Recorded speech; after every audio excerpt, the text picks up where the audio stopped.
Hello friends, boats and streams లో ఒక మంచి ట్రిక్ అనేది తెలుసుకుందాము. The ratio of speed in up stream and down stream is 3:5.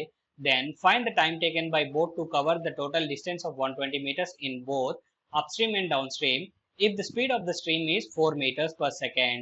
ఈ టైప్ ఆఫ్ క్వశ్చన్ చూడగానే మీరు ఇలా సాల్వ్ చేశారు అన్నట్లయితే సో సింపుల్ గా ఎలా సాల్వ్ చేయాలో మనం తెలుసుకుందాం friends. Speed of the stream చూడగానే మనకి ఫార్ములా గుర్తు రావాలి friends. Down stream minus up stream by 2. So మనకి డౌన్ స్ట్రీమ్ వాల్యూ 5 ఉంది, అప్ స్ట్రీమ్ వాల్యూ 3 ఉంది ఫ్రెండ్స్. 5 మైనస్ 3 అన్నట్లయితే మనకి 2 అవుతుంది. 2/2 అన్నట్లయితే మనకి వాల్యూ 1 వస్తుంది.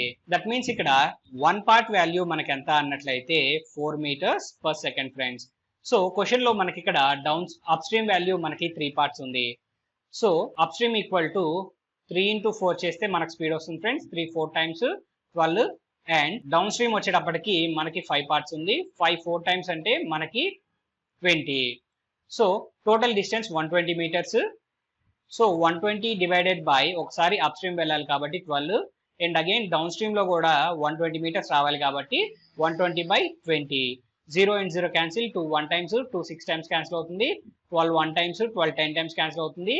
10 + 6 అన్నట్లయితే 16 అనేది మన ఫైనల్ ఆన్సర్. ఇలాంటి మరిన్ని ఇంట్రెస్టింగ్ ట్రిక్స్ కోసం మన ఛానల్ ని సబ్స్క్రైబ్ చేసుకోవడం మర్చిపోవద్దు.